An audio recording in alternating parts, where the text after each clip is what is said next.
Welcome to Southeast Portland. We're here, Stephen and I are here with Ben Samson on, what are we, 51st in Division about? Mm-hmm. And we're sitting here in his Airbnb that is right above his garage. So Ben, how long have you been in real estate for? Well, I was licensed since 2007 in Chicago, and then I moved here in 2013, kept my license there for another 2 years, and then got my license here in 2015. Okay. I think it was. And why Windy City to City of Roses? What's the connection there? Or what was the impetus? Chicago is one of the greatest cities in the world. Yeah. In my opinion. We got great food. Is the food better than Portland? I think so, but I don't want to. I like it. It's a little too cold for me. That's the thing. Yeah. I mean, I don't want to alienate anybody here in Portland. I'll just say that you can get a sausage. When you order a sausage, they ask if you want it wet or dry, and it's very satisfying. Right. Got to get it wet, right? Yeah. All right.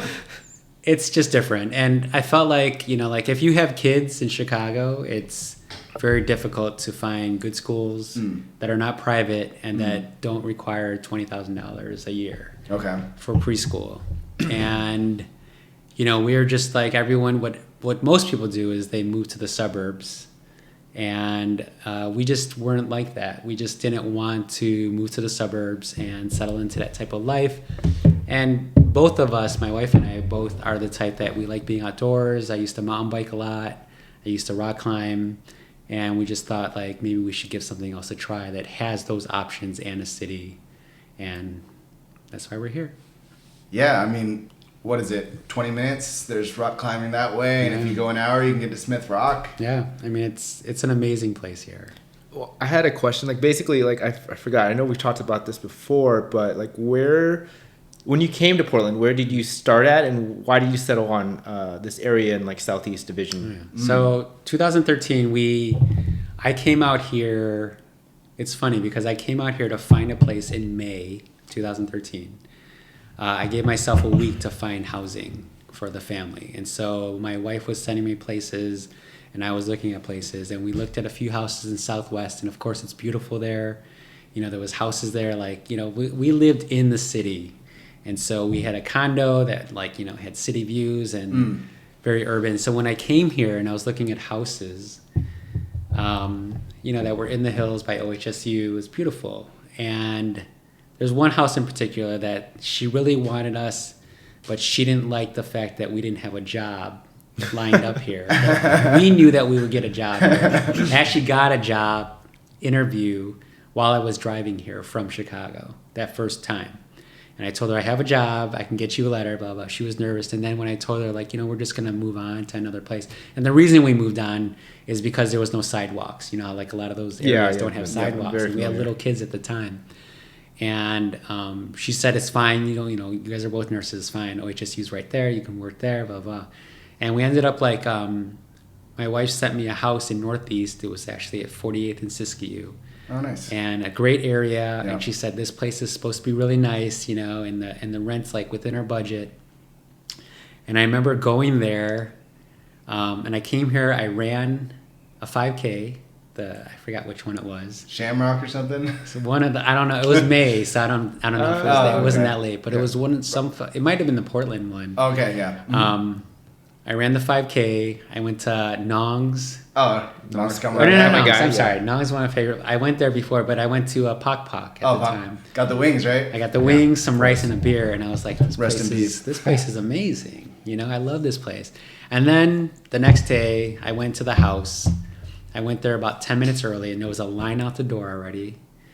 And it was jam-packed. And this is 2013, so it wasn't what it is now, but at the time, it was already up and coming, and that area was already established. Yeah. And I remember going in the house, I'm like, my wife wants this house. I'm not even sure, this is just not our style. It's it was a, 80-year-old house, no air conditioning. You know what I mean? It's just a different mentality. And then I pulled aside the landlord, the woman that was selling or renting the place out, pulled her aside, and I said, listen, we're moving here from Chicago. We're both nurses. We have 2 little kids. I just want you to know that we really want the place, but I understand if we have lots of competition. And I just said, like, I just want us to have a chance, and that's all. And then she said that she called us back. Like, I'd gone back to Chicago. She called us back, and then she said, we're going to rent the place to you. Nice. And she goes, I just want you to know, like, it's because you pulled me aside. Because someone actually offered us $200 more because they were so desperate to, and they were family and blah, blah, blah. But there was something about you and your story with your kids and everything. And I was like, oh, that's amazing. And we're still good friends. Like, we just had dinner with them like a week ago. It's just like, I feel like that's like a Portland thing. It's like it totally is, right? It is, right? You can make a friendship really quickly here. People are very trusting. Yeah. And it's interesting that comes up, the relationship part, is because there was something to do with our other property that we just bought, that something about permits or something, and in Chicago it would take you like weeks to get in touch with someone on the phone. Right. But I just called someone from like Northwest Natural, like the gas people here, and I got like, do you mind holding? I'm like, sure. And it was like 5 minutes later I got a response of how much it would cost to get a line to that house. Nice. But in Chicago it'd be like, you're waiting in line for an hour if you're in person. Yeah. And then someone's going to be, it's so different here. It's just like, It's funny you mentioned that about AC too, because like, you can't be in the Midwest and not have AC. Right. Whereas here, well, it's starting. Our summers are hot. Starting to become. Like, we had, what was it, like 116 this summer? God, like, yeah. Didn't used to be that AC was necessary. That's what I heard. It used to be moderate. We'd have like 100-degree days every 2 or 3 times a year, and now it's like half the month, like half a month now. It's still better than Chicago, just because of the no humidity here. No humidity. I mean, like I said, those winters, like when I went to Chicago and my nose hairs froze, and I was like, okay, like never. Yeah. Like I'll come here like literally like March, because the summers are hot too. Mm-hmm. So you literally have like 1 or 2 good months in Chicago. I love Chicago, but like I literally only go like April, toughen you maybe. So tell me about that. Have you been tracking your condo in Chicago? What has the value done compared to like your investment here? I'm kind of curious about that. Yeah, because you bought here what year? 2016. 2016. Okay, and then, which I thought was the height of the market. Yeah. So what is your experience in seeing the kind of. So when I left there, 2013, we rented our place out for 2 years. And then we decided to sell it after that. And so 2016, we sold it. And we took a big loss. We actually, we bought it for $500. Well, you took a loss in 2016? Yeah, in Chicago. What year did you buy? 2007. Oh, okay, right before so the crash. You bought at the height, but still, 2016 is enough. The market was back by then. In most markets, really. It's totally different. Like I actually listed it in 2015 for $419. Didn't get one offer. Yeah, for a 3-bedroom condo. Didn't you say like nobody wanted to list it? Oh, I was an agent. You listed it. Yeah. No one made an offer on it. Nobody. So that's why we decided to rent. Nobody it even out. lowballed it. Nobody did anything. Oh my god, that's funny. Which was a good thing in the end, because we ended up renting it, and then I sold it for $455. So I basically made like $19,000. I remember, like after the equity and if you wouldn't have been an agent, it would have been a wash. It would have been or a loss, which is crazy because. At the same time, you were selling in a buyer's market, but then also buying in a buyer's market across the country. Seller's market, right?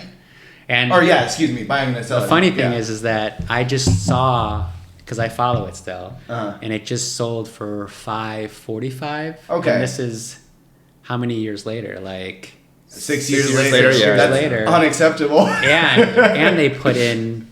I know they put in a new deck on the roof.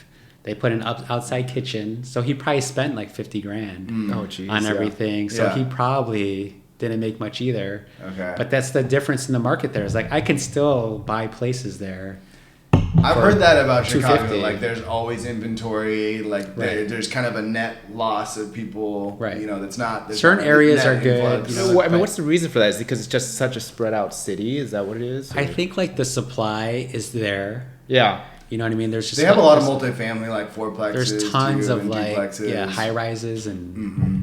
you know, it's if you want to buy like a single family home in the city, Yeah. then you'll pay a premium. But still, I think it's higher priced here. Okay. Yeah. Makes sense. Yeah. So So nursing, how long you been nursing for? since 1997. Wow. Yeah. I mean, it's just been crazy the last couple of years. How have you felt that that's? I mean, for me, coming from the service industry, cooking industry, I always feel like there's a crossover. Do you kind of feel like there was that going from nursing to real estate? When I was in nursing school, I waited tables at a Chinese restaurant downtown. Took the train down. Yes. I've been there, A few don't days. I didn't speak Chinese, obviously. Right. And all the chefs only spoke Chinese. It was a very difficult What is job. communication like? Sign language? We or would just what write do you- it in there for some. I don't know how they just must have known the menu, right? Right, in right. English. And then like it would just be like I'd almost be scared to like say like this customer wants something else. And I was like I don't know. I'd have to call the host. She was super Wait, cool. what would happen when you would have like Chinese, clientele come to that you would have to like take orders in Chinese? It was just I'd just be like I'm sorry I don't speak. It's like you look Asian, Right. like So I'd have to get the host, and she'd give them a free bottle of wine, and then they're all good. But would Chinese clients come up to you and start speaking to you in Chinese, Yeah. right? Yeah, they would. Of course, yeah, it's pretty common. It was fun though, man. Getting I loved waiting tables. Oh, God, And yeah. I feel like that relates to nursing and real estate in a way that it's just all customer service. taking care of based. people, right? Right. Yeah. And it seems to me, I mean, that you pull over a lot of your clients are also nurses, which I mean makes a lot of sense, right? Because those are your teammates, those are the people that know and trust you. And in real estate, who do we work with, right? We work with people we know and trust. Yeah, exactly. Yeah. And those are your clientele now as a real estate agent. A lot of nurses, from what you told Nurses me. So. and the doctors and some of the like other providers like the nurse practitioners. I would say 90% of my clients are medical workers. And now it's spread to like at one hospital that I used to work at here, it started with like a few nurses, and then it was a paramedic, and then there was the unit secretary's boyfriend, and then I sold the unit secretary's boyfriend's son's house. So it started to spread out, and it's just worked out for me. And I'm not like the kind of person in general that's all I want to do is work until I retire. Like I'm trying to live a retirement style life. I mean, like early on, yeah. What's the tagline for Portland, right? It's where young people go to retire. Yeah. I mean, I'm just trying to live. If I can live the life I'm living now while doing jobs part time, I'm cool with that. Yeah, I mean, like I think 65 just seems so far away, and like that's just the normal thing that everybody's conditioned to. Like that's when you retire, that's when you stop working, work hard till you get there, and hopefully you have enough money to last you forever. Like that's They also said you got to work 40 hours a week in an office, and now look, exactly. we're still surviving. And honestly, I don't know that many people retiring at 65, and people that are in their 60s. I'm not seeing a ton of I mean, maybe they're not coming to get mortgages, but I'm not. I don't see a ton of people with big accounts there. So yeah, you got to take care of that early. Speaking of that, it seems like tell us about this space. So, just to let everybody know, like if you're just listening on audio, like we're in Ben's Airbnb right now recording, so that's where I wanted to start from. So go ahead, Jordan. Oh yeah, well, this is a beautiful space. Like Steven said, if you can't see it, it's upstairs above a garage. Mm-hmm. Nice, beautiful new floors, clean, white, lots of natural light. Tell us how you went about first of all why you did it and like what it was before. Well, when we were looking for houses in 2016, it felt like I said, it felt like the top of the market. Top of the market, 2016. It was it was chaotic. Did it not crash right afterwards? No. Especially coming from a different market that was not like this. It was, like we were seeing lots of houses, and we were admittedly, we were like, out of town snobs. Like we're gonna pay $500,000 for a house that's gonna need foundation work, or it's 100 years old. It's gonna need air conditioning. All these kind of things that we passed on so many houses. And then we found this house, and it wasn't like we were like more of a modern style, like we just love like design and dwell and those kind of things. And then when we came here, like we weren't seeing anything in our price range. And then for some reason, I feel like, and it's the thing that I tell my clients is like when you find something, you'll just know. Like you could just a feeling of like you're gonna try and do what you can to get that place. And I walked into this house, and it wasn't even like any of the stuff on my list. It was like newer, 3 bedrooms, 2 bathrooms, and then this house originally was a 2-bedroom, 1 bedroom, semi-finished basement, and it was filthy. Like the guy, I think the guy had 3 dogs, and he had already moved his family to Costa Rica. And so he had a mountain bike, a chair, and just some stuff in the fridge. Wow. So we actually got this property as backup.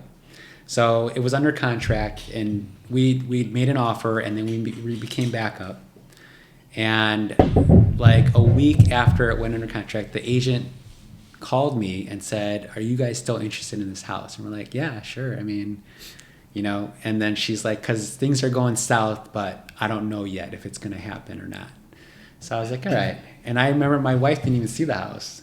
This house? Really? She was at work. This house. Okay. Yeah. Oh, wow. And so Okay. she's like, she goes, "I trust you. Just if you like Really? it." And the thing is like I walked in and I was just like, I just like the feeling of this house. There's something about it that we could do. And then this was unfinished, the garage. Mm-hmm. Like there wasn't even concrete in the downstairs part. There was no drywall. There was some plumbing, some electrical.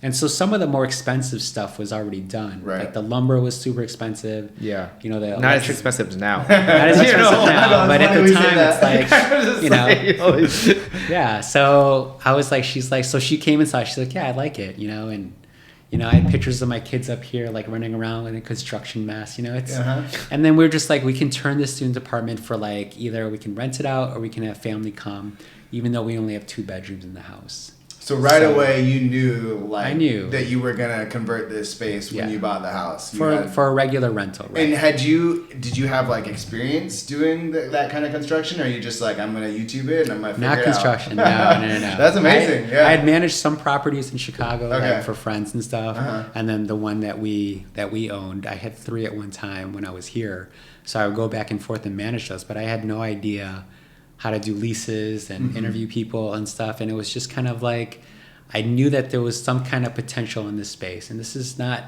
it's 2016. It wasn't that popular at that time. Airbnb wasn't a tagline then. I do want to not stop there, but just kind of hear because I see the finished product, but I really want to know what this space looked like before. Like I really want a good description, and also like good audio description, because like I said, this is a podcast.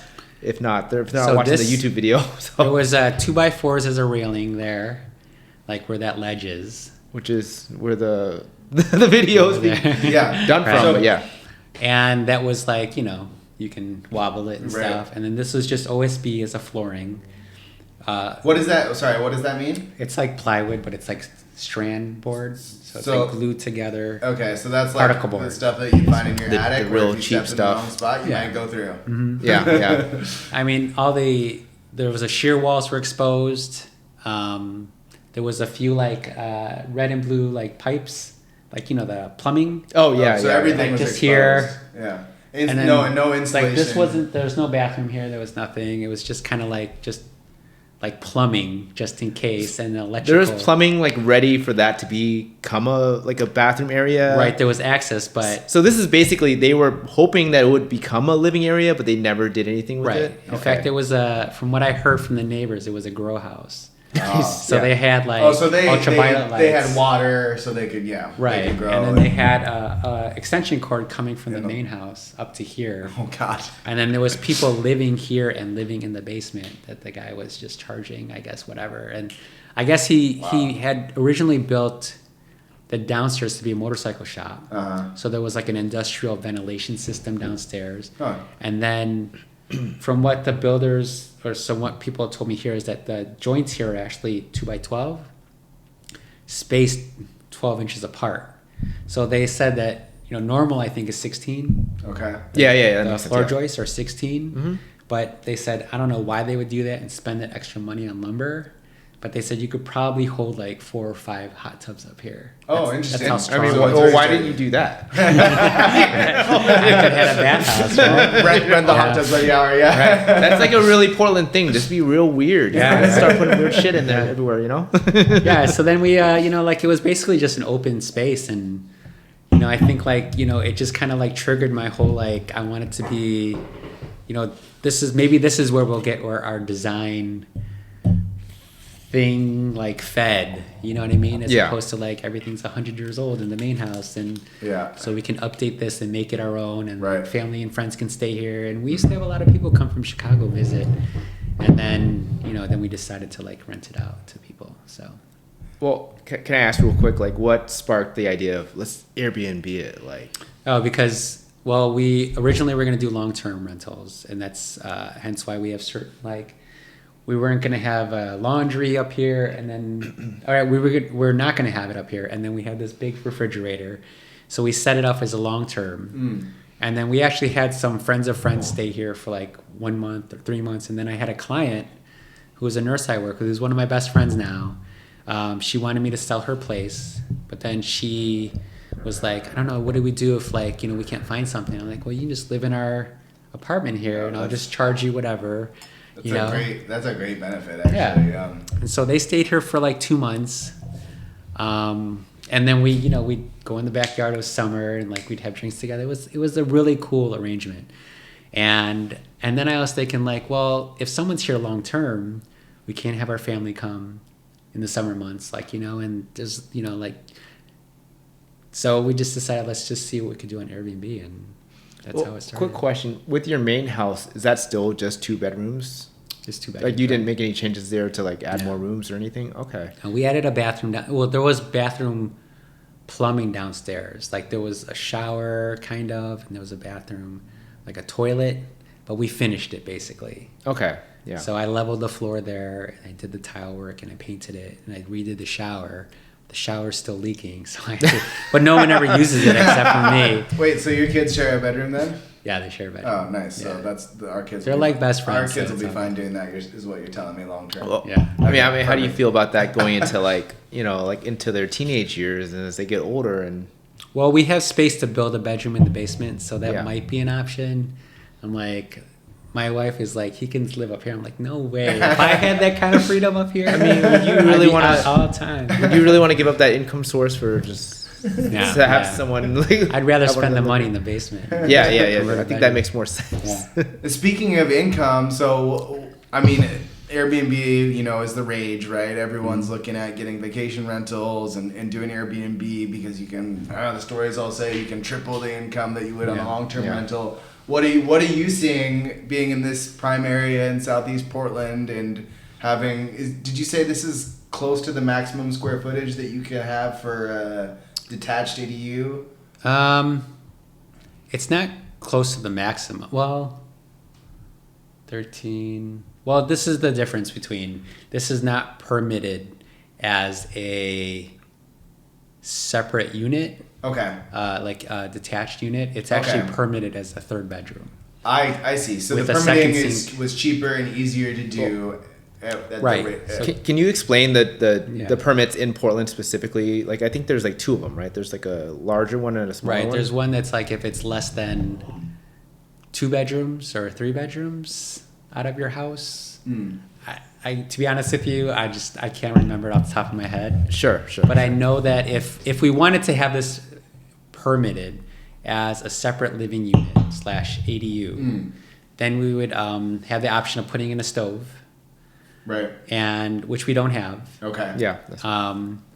And the fees, I think the permit fees for short term were about $10,700.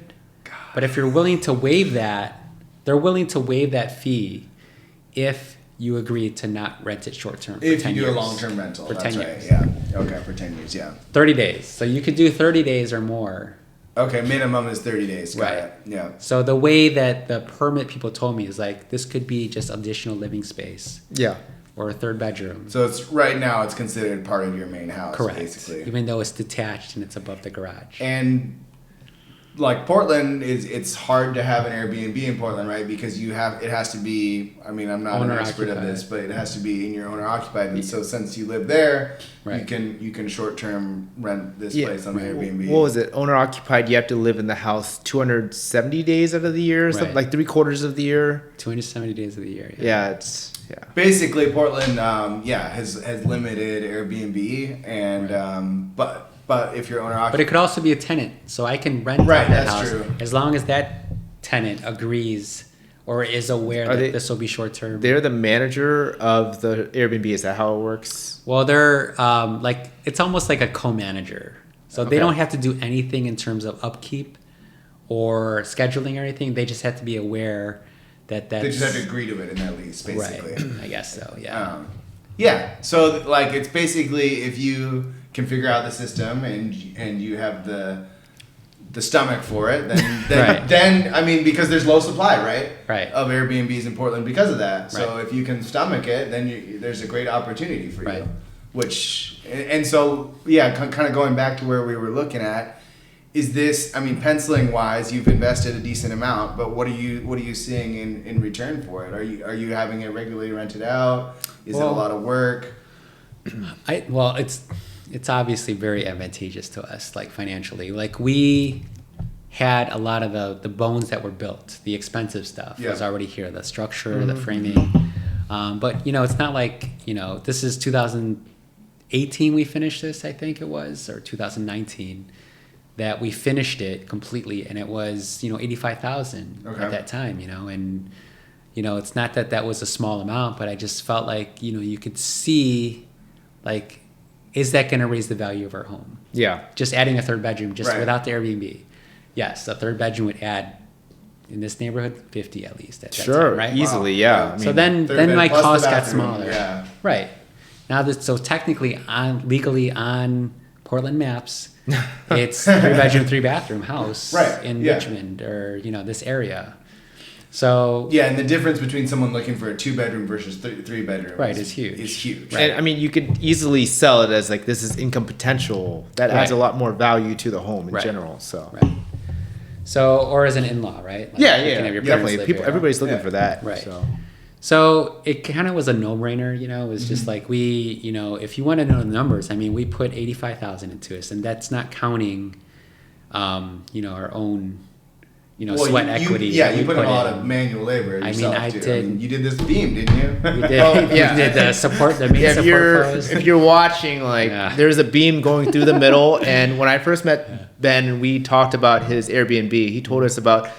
You lifted the whole entire. We lifted the roof, basically. You lifted the roof, and I'm just like, Yeah. wait, what? You did, like, to do what? You have Like, to think it's only like an inch, right? You got to go above that. Okay. So it's not like it was like, a few feet, but it was just enough that you could hear popping and cracking. And that's how you know. Yeah, I mean, that's like Yeah. not to any level that I would do like almost anything for. Like, if I'm gonna do a rental, I'm gonna like literally like fix the drywall and do like the bare minimum, and you're like lifting roofs. I mean, Which if is you scaring like, me. I'm a very big like numbers guy, right? So it's like I had a budget in my mind, Yeah. and we were already a little over what I thought we should spend. So once you hit that 85, you're like, okay, I Right. gotta do the I rest of the know. work. I mean, someone they were gonna charge us $800 just to do that, Yeah. and I was like, I think we could do that. I mean, if the place collapses, I guess. I mean, what can't we do? Like, yeah, Right. I mean, I'm that- looking at your place. I'm like, you did all this stuff. I'm like, hey, Yeah. we can do anything. Yeah. I mean, I don't know. Yeah. And it taught me a lot too. And like I said, there was not even power in here, so it was like July. We were sweating in here, like trying to lift up this roof and then put this in, and it all worked out. But That was like the most impressive thing when I met you. I was like, you did what? The fuck? Wait, what? Like, you lifted a ceiling just to build an Airbnb? Yeah. Like, you not just build it with not lifting the ceiling? Like, I would be like, yeah, these people can deal with 7-foot ceilings. Like, like, So wait, it's March right now, or almost April. And what are you seeing for nightly rents? right now we're at 110 per night. 110 per night, and then the average rental is 2 nights with a $50 cleaning fee. So overall, 220 plus 50 is 270 divided by 2 nights, so 135 a night.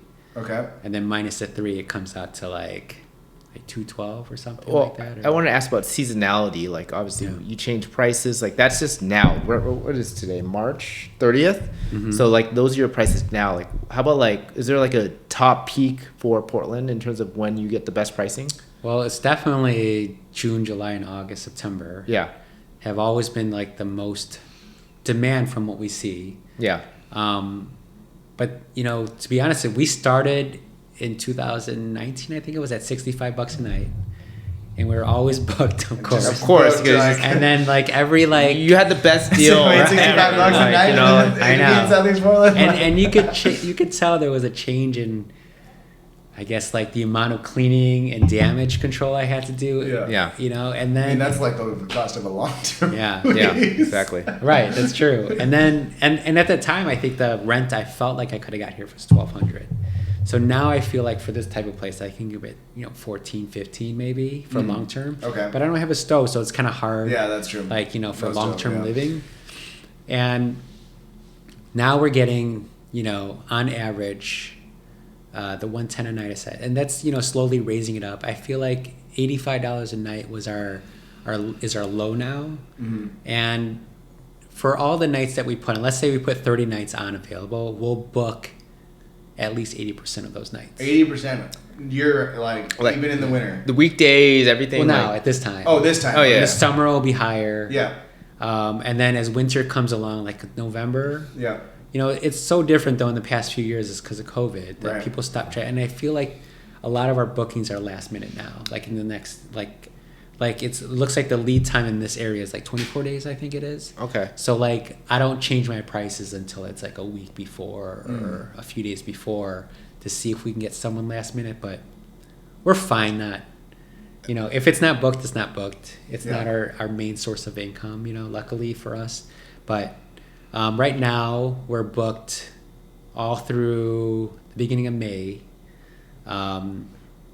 And we're getting a lot of longer bookings, you know. And you said booked all the way to the beginning of May, even weekdays and everything. We don't open up. Yeah, we only open up 2 to 3 months ahead of time. Oh yeah. You mentioned this to me. Okay. I don't know why I do that. It's just because like we have people that are coming to visit. Just in case you have, because usually people are going Right. to schedule a trip from Yeah. Chicago. They're not going to schedule a last minute, but they'll schedule it like 3 months So things out or could be something. different, right? If I were to open up the whole year. Oh no, it gets messy. I'll say this: I have an Airbnb, and like one of my big learnings was if you open it and you set a price, people who are trying to stay here in 6 months ahead, they're like, oh my god, this person's way underpriced in this season where it's supposed to be way overpriced, and they will book it then. And you're like, I didn't realize that. So like, what is your strategy in terms of like seasonality, holidays, etc., weekdays, weekends? The way I see it now is, I think 100 to 110 in March is good for this area, and I know I'm actually a little lower than my competition. So I look up like 10 houses within this area. Like every week I look at what they're renting for. But then I also see every time, right? my schedule's full Yeah. compared to a lot of these people here that are trying to get 150 a night. You know, and a lot of those are professionally managed, so they're trying to probably take into account their. So that's the difference between me. I clean this myself. You Every always time, clean it right? yourself. I would say I do it 90% of the time. Yeah. And My if you wife have to does hire it. a cleaner, how much is it? My cleaner charges $35 an hour, but a minimum of $60. Okay. Something like that. This is Rihanna? This is a pretty. This for is cleaning, super this easy. is pretty good. But I'm so neurotic. Like I only use her lately because I want to keep her in my mix as part of the team. Yeah. So that when I really need her, she's not like, who is this again? Yeah. Or right. you know what I mean? So When I you're use out her of like town, once a month. Yeah. Like just so that, you know, she knows who I am, and that like when July comes around and I want to go out of town, I'll call her in like June, like, hey, are you going to be available? She's like, yeah. So I know she's super busy and she's like having a hard time finding people. And I think that's all of Portland, like all these cleaning companies are having a hard time finding, I guess like most businesses, right, are having a hard time finding staffing for people. But I clean this place 90% of the time. My wife does it 5% of the time, and then like I have a cleaner in that family. Good man. Yeah. One of the big things that I think about is like, I've been doing long-term rentals for a while. I just starting into short-term rentals, Airbnb, etc. Like, like I don't know. Do you have any long-term rentals? I forgot. You don't, right? I will soon. You will soon. I know that. Yeah. But obviously that's pretty hands-off. You get them in there, you clean it up, it's ready to go. They pay their monthly rent. Things happen, things break, whatever. But you're not there every day. But how do you kind of like think of the value proposition from short-term and long-term? Well, I think it's like a time thing, right? Like I'm really good at putting a value on my time. Yeah. And I don't know if that's because I've been a nurse forever, that I'm an hourly worker. Yep. It's hard to say. I think this is a lot easier because it's behind my house. But if I had to drive to Troutdale or whatever, that's me. Every few days, I know. Yeah, 45-minute drive to go clean my Airbnb. Yeah, I get it. No. But in terms of like my time, like I just think you got to put a value on your time and see if it's worth it for you. Yeah. Like I think the long term, even if it's not as much money as I could make on a short term, it's also something I don't have to worry about. Do scheduling, schedule a cleaner, make sure that someone's available to clean it, someone's available to change the door locks, the door codes, and just like that kind of stuff. I mean, I guess I'd have to figure out how much the potential is to make doing one way, medium term versus long term versus short term, and see if it's worth it for me to have that. Right. I really believe, and I'm sure you've heard this before, is like, like what helps you sleep at night. Oh my God. Right? I completely understand. So for me, if I have to like manage this one and that one short term, I might have a hard time, like, I got to find someone for tomorrow. I got to rearrange this thing for tomorrow. The 30-day rental sounds good, and the long-term rental sounds good in terms of like, just set it and forget it and just be done. So that's just where I'm at. One major question I want to ask is, well, I know this because I'm going through it right now as like a new short-term rental owner. But like, what are some of the things that people don't think about when they get their first short-term rental? Does everybody just think like, oh my God, this is like the new hot thing, I'm going to make so much money because people pay this much per night? What are the things that are like, oh my God, I can't believe I have to deal with this because I have a new short-term rental? Well, the first thing that comes to mind is price matters. Yeah. Like if you got to find out, and to be honest with you, like I'm not a big fan of the secondary sites, I guess, that show you what your prices could be. AirDNA, etc. Yeah. Wheelhouse, I think, is another one. I just feel like just look at your competition. Right. Is that better than just looking at like VRBO and Airbnb? Let's just put this. I think I told you this. Yeah. Like I had this is last month though, when it was kind of slower, and they were recommending I list my place at $28 a day, and I was like, I don't even understand how that even comes into the, you know what I mean? Like that's not even like, it's not even reasonable. Like no. And so like I think Airbnbs, they have their own pricing model now. Smart pricing.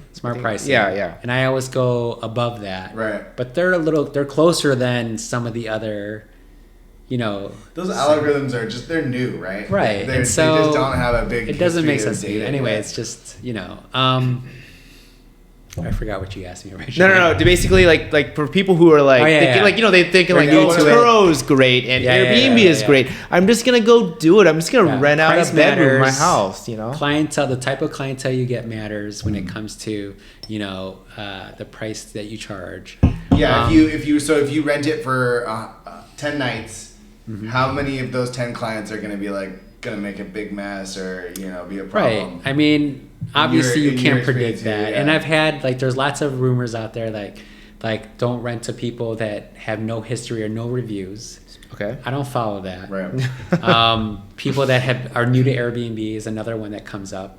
Yeah. That they've just signed up for that time. Right. I haven't followed that. I just go with my gut and see what, I don't know. I just there's probably been only 2 people we've had over, I think 170 visits. Okay. Oh wow. And you've only had 2 issues. We've only like had 2 people that we rejected, and for reasons that I'm not going to say here. Sure, that's fine. Sure. But we've only had, I think, 2 reviews less than 5 stars out of all those.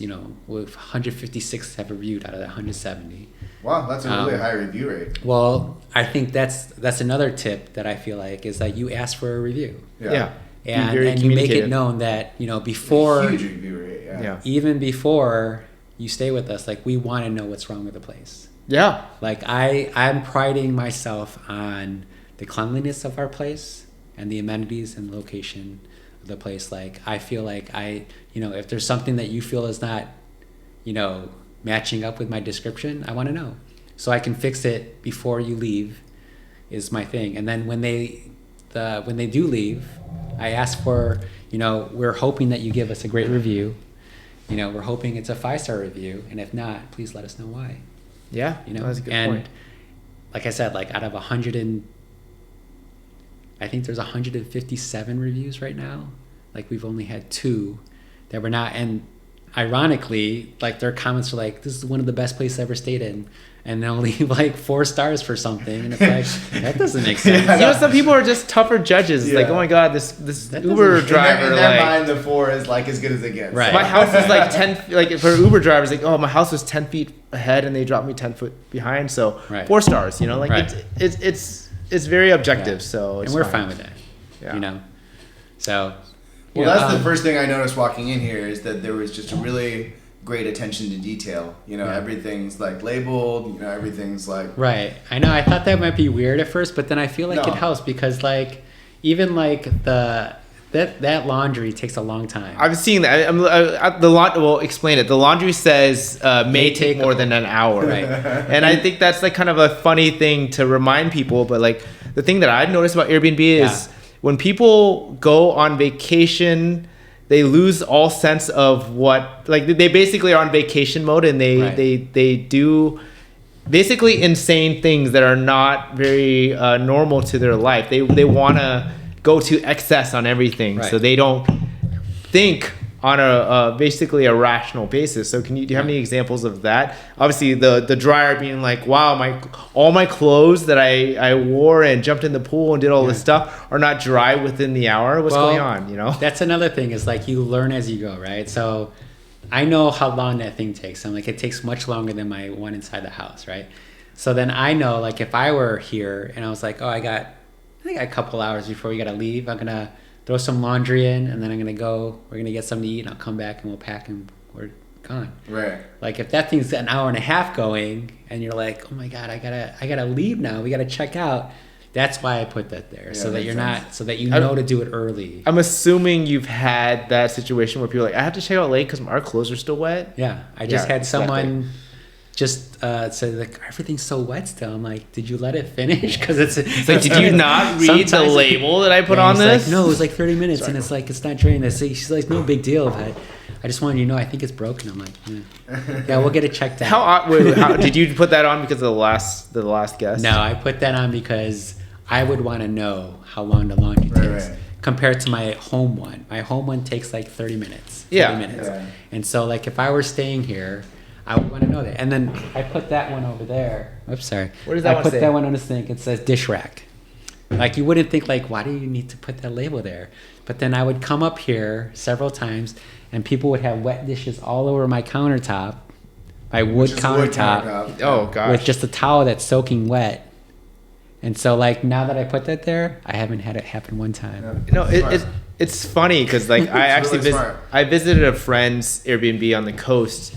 And this is, like I said, I'm brand new to Airbnb, like 1 month in, and they had on every single one of their cabinets and drawers and everything, it was like, this is utensils, and this is where, this is where I can't think of other utensils. Yeah. This is where the soup spoons go, and this is where the the cups go and everything. Because people will complain like, "Where's the mixer?" I don't know where these things are. But then they didn't look under. You know what I mean? Like, it's like I think the labels make such a huge difference. To make it's a convenience for them. At the end of the day, like Airbnb is hospitality. You know, right? Like, we have to not just give them a space to live and like, hey, figure it out. Like, figure out where all the things are. We had to make it easy for them. We literally had to be a hotel for them. Right. You know, and I actually feel like that's the. Yeah, I feel like that's what separates. Like what I like. What do I want? Like I put a first aid kit in my bathroom. I put Q-tips. I put makeup remover. I put all these kind of like things that when my wife and I travel, like she's like, oh, there's no. Yep. I forgot my shampoo. I forgot my this, so I put that, you never. I always forget lotion. Yeah. And there's never that in a hotel, so I put it there, and I've had people comment like, "You must travel a lot because you put stuff here that I thought I was gonna have to go to the store and buy, like razors, even though they're cheap razors, like." You know, you forget it. Just like, it's like, okay, I need a shave. I have to go out tonight. I came to Portland to go to the club and do this, and now pay $10 for a razor. Yeah, exactly. Yeah. Like that's the kind of stuff I do. Like things that I was like, oh shoot, I should have put that. I should have. I wish I brought that. So I put that stuff down there, and that's like, and people mention that. I feel like that alone is worth a star. Yeah, for like, sure. Oh, I need a lotion. Oh, it was there. You know, so I think all those extra. I mean, like that's the thing. Like everybody, like I've been wanting to get into short-term rentals for so long because I was like, oh my god, the money is so much better. Yeah. And then people don't realize the work that goes into it and the systems that have to be implemented to make sure that happens on a regular basis. Yeah. Because people are checking out every week, and who's going to come in and replenish all those things and take care of all that stuff. And like, I'll mention this one is the big one is. Utilities, you know, like people are very, what's the word? Because they're not paying for it, they're not frugal. They're not frugal. They don't think about it. Yeah, there's so many little things I've learned about that. So I do a message before they arrive. It's like, do you mind telling me what time you might arrive so I can get the place, make sure it's perfect for you. And so I say it's because I want to turn on the heat or the air conditioning before you arrive. But in my mind, it's really because if they come here and it's freezing cold, they're going to blast it to 80-something degrees. Yeah, right. And then lower just leave it. So I turn it on an hour before they come, and I set it at what I think it should be. Right. Because this place is, you know, it's airtight. Yeah. Because it's new insulation, blah, blah, everything. And so I'll set that thing at 65 or 67, depending on how cold it is, in the winter. And then when they check out and I check that thing again, I turn it off, it's still the same. But if I don't do that, it'll be on 80 or 70 something the whole time they're here. Smart. It's funny, literally right before I came here, because I told you guys I was at my Airbnb setting the temperature. I got a smart thermostat, and I literally like set a lock. Like you cannot turn it anywhere between 65 and 74 because I do not want my guests like just cranking it or doing anything. Like I want it reasonable, and obviously it's a smart thermostat. I can turn it off when they leave because those costs can be crazy. Right. And I also have a fireplace that I came in one day and it was like been on for 2 days. It's just on a regular switch. And like, you know, I was looking for like smart switches and everything. And then one of my friends was just like, just put a timer on that switch. And I was like, genius. Yeah. And that was like one of the biggest things that I learned. I could save like $100 a month in terms of somebody just not leaving the fireplace on for 4 days straight. Yeah. So I know there's a lot more thought. They make remotes for those things, which I didn't know. Like timers, like Wi-Fi. Oh, yeah. I didn't know that. Technically, you should kind of make just everything smart. You're like, oh, turn this off, turn this off, and just turn. Although my lock is not smart. I don't know if you noticed that. No, I didn't. You entered the code for me to get in here, so. Oh, I was up here, right? Yeah, you let me in. Oh yeah. No, what I do with the lock is because there's some like Wi-Fi locks that you can have it expire. The code expires as soon as their checkout time is. Oh yeah, nice. But I kind of like the manual, like low tech for these kind of things. I feel like I don't know. Maybe someday I'll change it, but.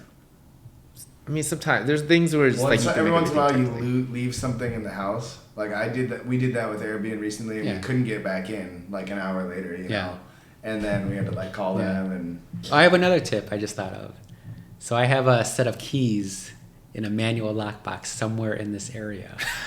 So in case the batteries die. I thought I saw one down there in the corner. side. Yeah. We won't expose the location. That's my suggestion is in case those batteries die or the Wi-Fi's down and they can't get in. And you're out of town, say, like, you're not here's the reachable. code. Back up for- to the backup. Yep. Yeah. Yeah.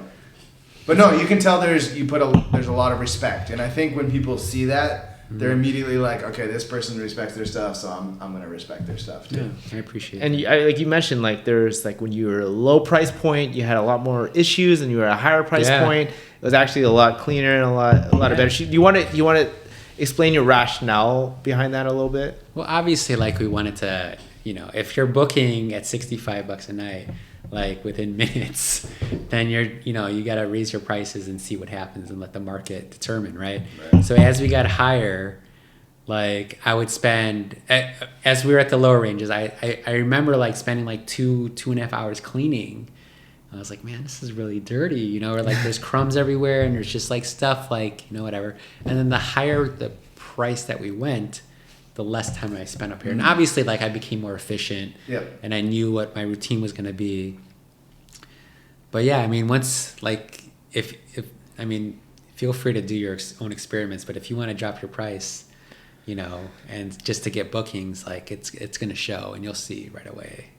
No, well, like I said, like it's not just price. Like I have a 10-person Airbnb, and I like some of the things I notice is people lie. Like I've had a 2-person stay where people took up 7 beds. I'm just like, what the hell happened there? And there's just a lot of challenges, and that also takes up a lot of time. Like one of the big things is, what is your biggest time taker? Because for me, because I have 7 beds, also 2 bunk beds, where I have to climb up and do the sheets on that. I have to do duvet covers and fitted sheets and flat sheets and all this stuff is the biggest time taker for me. What is your biggest challenge in terms of like dealing with time in cleaning this Airbnb? You mean on the negative side? Yeah, definitely go negative. This negative. place is pretty straightforward and simple. Sure. But in terms of like if something's bad, I guess you could say. What is the worst thing that's ever happened here? I had. I don't want to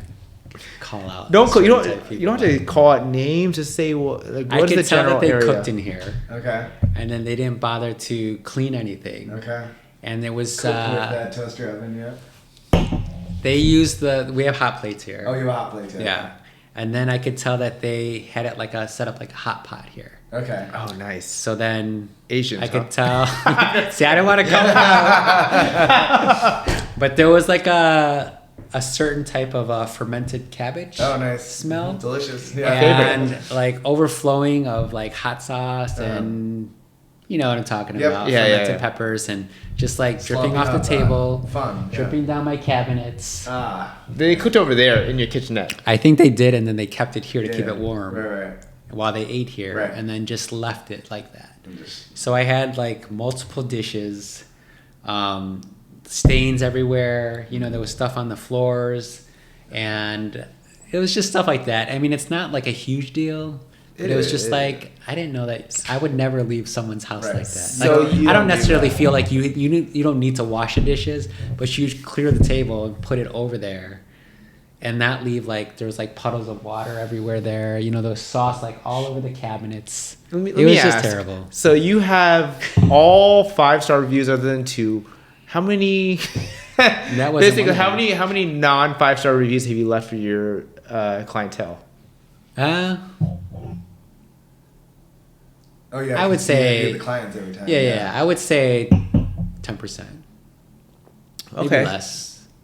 I'm pretty generous. How about those people who with the fermented cabbage as you spoke? I don't even leave a review. You really? I should, but I don't.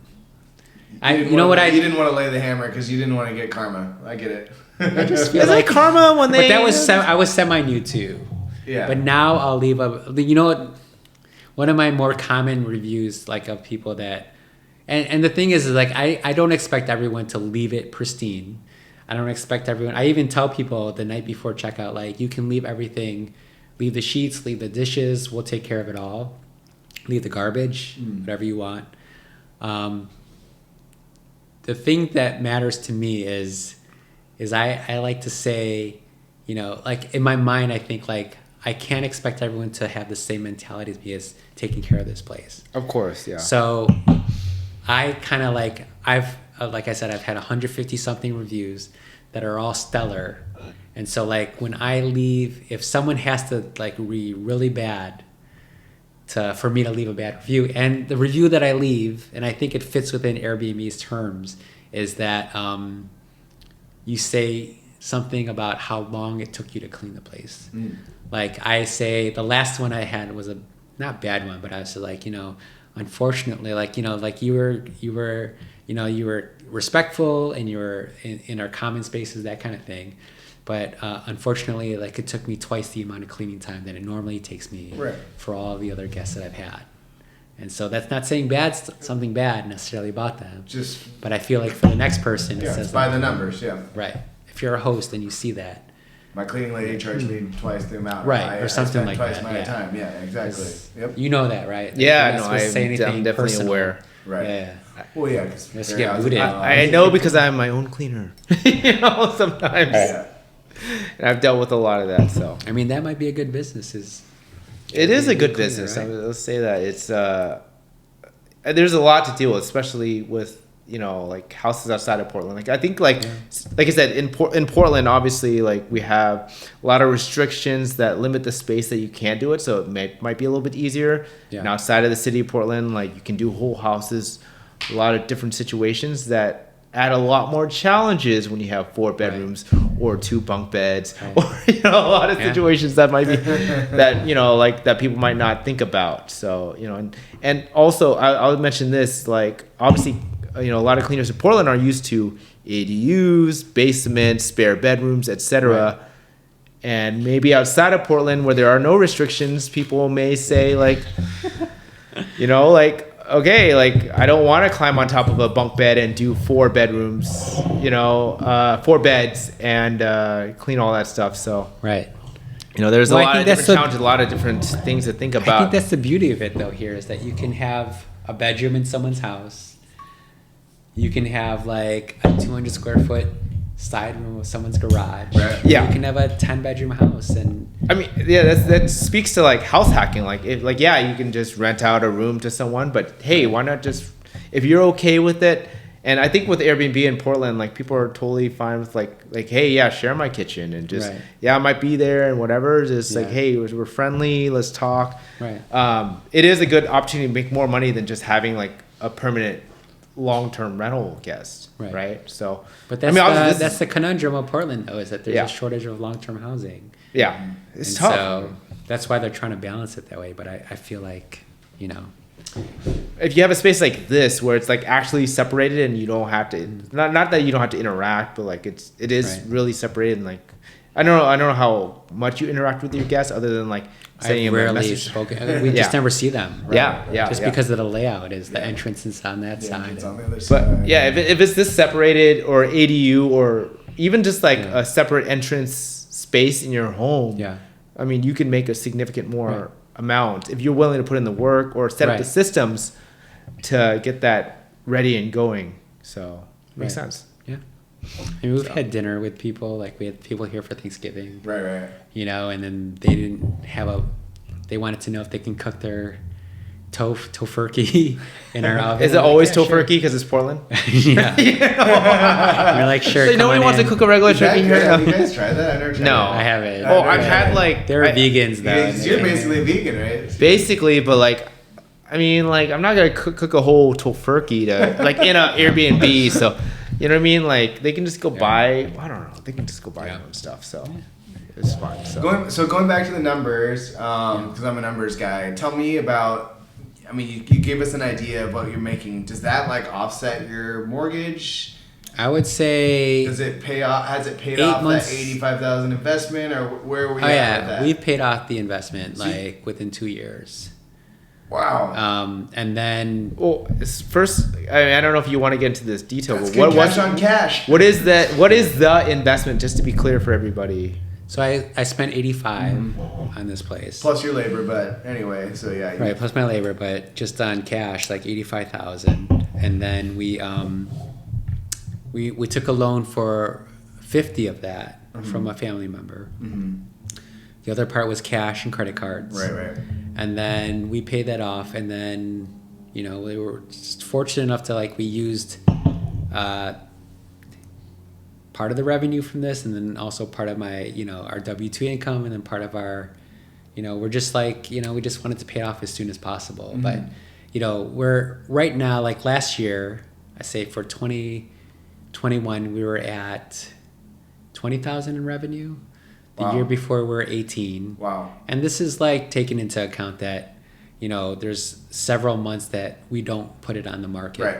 Because we have lots of family coming and for weeks at a time. And you're so angry about that, I know. We heard earlier. It's wow, that's potential income I could have had. Yeah. Really? You really wanted to come during the holidays? Wants to come to Portland in the summer. I mean, being able to cover the mortgage on the big home, to me, that's Yeah. I would say in the summer it covers our mortgage, and then in the winter, fall and winter, I would say it covers maybe 80% of our mortgage. I mean, just to remind people, what is your living expense is basically your largest living expense. I mean, well, I just said it typically, yeah. Yeah, it's your biggest expense is generally your living expense, your mortgage, your rental. Yeah, the biggest liability, and to have that completely covered, literally after that, you just cover food, transportation, etc. One room in your house. Which going back to your mindset of being able to have a life that you can enjoy with your family, and as a nurse, you can kind of have flexibility with your hours and choose when to work and when not to work. It seems to lead into that picture really well. Yeah, I mean, for me, that's what it's all about, is the flexibility. I can make as little or as much as I want. And then with this just helps offset that whole how am I going to make the mortgage payment this month? Right. I already know. I mean, I shouldn't say I know, but in January is a little slim here, right? Because of COVID. I mean, you have to be like everybody else and work your regular job and pay your mortgage like everybody else. Oh my God, I feel so sorry for you. It's so rough. Yeah, speaking of nurses and short-term and long-term rentals, I've been hearing a lot of doing renting to nurses. Maybe it's just because of COVID times that premium has gone up. What is your kind of thoughts on that market? And well, I think for the past 2 years it was great. Yeah. From what I've been hearing, travel nurses in this area were making $6,000 a month for their living stipend. Just for their for rent and food. Yeah. $1,500 a week was their stipend, and that was untaxed. Yeah. And then their hourly rate was something like $45-$50 an hour. Which you which is taxed. that, so that's $80,000 to $100,000. Jeez, oh my God. So that market was really good, but from my own anecdotal research from the travel nurses that I've talked to, is the contracts are being cut off after April. Okay, so they're the big contracts. There's obviously some areas that are, there's COVID really changed the whole. Because travel nursing has been a thing for a long time. It's been a thing. I mean, I did it. I worked in New York. Yep. I worked in San Francisco. Mm-hmm. I worked all over Chicago as a contractor, and the pay was always decent, but you relied on I had free housing in New York. Right. Yeah, that's awesome. You know what I mean? You had a blast, right? I get it. So much fun. Anyway. We won't go into details on that. Don't worry about it. But I think that market, I think there's still a market there, but it's not going to be as big as it was. I mean, it'll really help to have nurse connections and have connections with hospitals. Right. So they know where to look. It won't be as flush, I guess you could say, because there's still going to be a lot of nurses left nursing because of COVID. Because of how hard it was. I know a lot of friends. It was terrible. But I think the people that are traveling, they're going to be focused in certain areas. And I don't know if Portland's going to be that area. Well, let me ask you real quick, just what makes them focus in a certain area? We don't know because the shortage is just so bad. Just based on demand, right? Yeah. Where's the demand going? Why not Portland? Why certain areas? Well, I think Chicago, there's not a big shortage because there's so many people and there's so many nurses. There's a lot of hospitals. And places like Southern California, everybody wants to be there already, so they can they can kind of set their own rates and stuff. Mm-hmm. But, you know, like I said, like I don't know, because there's so many thousands of nurses left because of COVID, like retired early. Right. Yeah. Or like, I just don't want to do this. Like, I know personally, like at least like 3 nurses are like, I'm leaving the hospital. I'm going to work in a clinic, or I'm going to do telephone stuff. Mm-hmm. And granted, there's a lot of jobs that nurses can do that aren't your typical like hospital jobs. And there's like corporate, like insurance companies, like they're always looking for nurses. So, you know, it's hard to say, like, are those the kind of jobs like you need nurses in a hospital? And so if a lot, like even if 10% like leave, like where are you going to get that staff to come you in? just gotta pay more, basically. Right. But a lot of that funding for that $6,000 a month living expense comes from the government. Yeah, federal and so grants that's for going that, to be right? cut off Yep. as soon as you know, the numbers drop and drop and drop. So Yeah, that makes sense. Yeah, I heard Salem is a good market for that. Because, It's because a big- Salem's like the only hospital there Right. for a huge area. Right.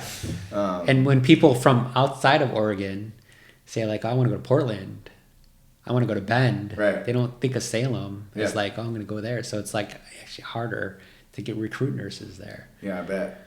So the 30-day market is like something that I was thinking about doing for this other property that we have, but in terms of like the margins, I don't think it's going to be a big difference. So I don't know. I guess we'll see. No, it's challenging. I always figure with every property you get, there's a opportunity, a B opportunity. What are you gonna do if that doesn't work out? C opportunity, long-term rental, and then you just sell it because it just didn't work out. You know, like I know when you invest in properties, you have to have exit strategies, like worst case scenarios. So worst case scenario is like you can just sell it, and you learned a lesson for whatever. Well, maybe you might make money on selling it, even if you didn't get the return you wanted. Something like with how the market's been going, and I don't know it's going to be going that way because of interest rates and other examples, other reasons.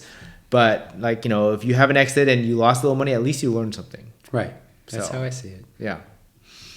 So, yeah. That's good stuff. Yeah, that's a good wine. I think it's a better one than mine. Tastes with They gotta warn you.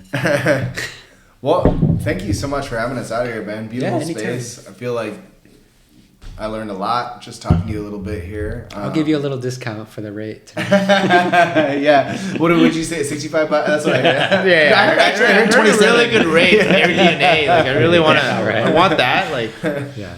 you know. So. Yeah, no problem. And so Ben with Living Room Realty, and last thing before we head off here, why would somebody choose to work with you, and like kind of what neighborhood are you kind of the expert in?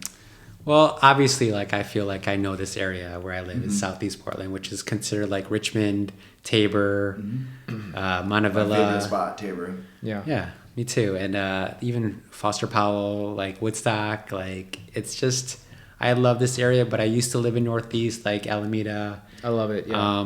You know, I'm starting to venture out, like get a little more business in Southwest, but I feel like this is my bread and butter is Southeast and you know, parts of Northeast. And yeah, I mean, I think like people, you know, just like to, you know, I think about that all the time. It's like, why do people work with me? And like most of my business is referral based, but I also feel like the comments that I get back are like, you know, you were just easy to work with.